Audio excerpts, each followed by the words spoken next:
Well, hello everybody. Here's another item that I found on my plasma cam that made it a more usable machine for me. I know when a machine is cutting, I always put off that, I guess, that plasma glare where you couldn't look at it. And I'm not telling you not to wear your glasses. Everybody needs to do what's safe.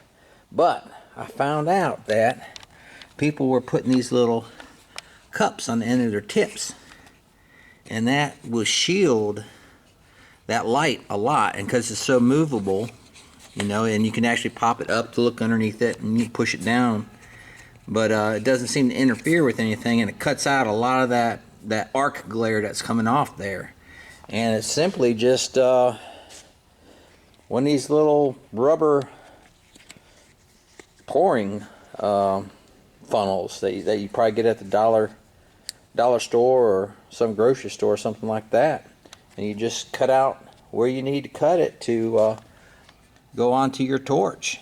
And like you say, it contracts and pushes out. And it has done a wonderful job at knocking down the glare of this machine while it's cutting. Just thought I'd share. You guys have a great day.